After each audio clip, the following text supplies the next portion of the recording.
Welcome back to our channel new vlog. আছে সকালবেলা আছো, আমিও খুব ভালো আছি, কিন্তু ঠিকঠাক আছি আর সব কিছুই ঠিকঠাক। নেক্সট ডে আমার এক্সাম আছে।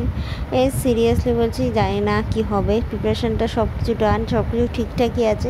এক্সাম কোশ্চেনের ওপর নির্ভর করে আমাদের স্টুডেন্টদের এক্সাম দেওয়ার। কিন্তু এইটা হয়তো সত্যি কথা বলতে কেউ বোঝে না এক্সাম দেয় যারা স্টুডেন্ট। আমি এটা ছাত্রদের এক্সাম কেন, সবাই সবার মতন প্রিপারেশান নেয়। হ্যাঁ, যারা একদম নেয় না তাদের কথা আলাদা, কিন্তু বেশিরভাগ সবাই সবার মতন প্রিপারেশান। আর আমার স্কিন কেয়ারটা করার ফল আমি অনেকটা পাই, রিলিফ পাই। আর আমি বলবো সবাই সেটা করো, রিলিফ পাবে। স্কিন কেয়ার বলতে আমি আজকে সিরামটা ইউজ করে, আমি ময়েশ্চারাইজারটা ইউজ করে অনেকটা রিলিফ পাচ্ছি। আর মাসাজ করেছি। তোমরা যারা মুখের মাসাজটা জানো অবশ্যই সেটা করো। ছেলে মেয়ে দুজন উভয়ের পক্ষেই করো, কেন মুখের ম্যাসাজ করাটা খুব ভালো। আর এদিকে আমি ঠাকুমার ঝুলি দেখছি। আমি তো কার্টুন দেখতে ভালোই বাসি, তোমরা তো সবাই সেটা জানো। সাউন্ডটা আমি সত্যি কথা বলতে দিতে পারি না, তার কারণ একটাই আর কোনো প্রবলেম নেই। রান্নাবান্নার তেমন কোনো আমার চাপ ছিল না। মাছের ঝোল করাই ছিল আর উচ্ছে আলু ভাজা। মাছের ঝোল আগের দিন রাতেই করে নিয়েছি, ওরকমই আছে।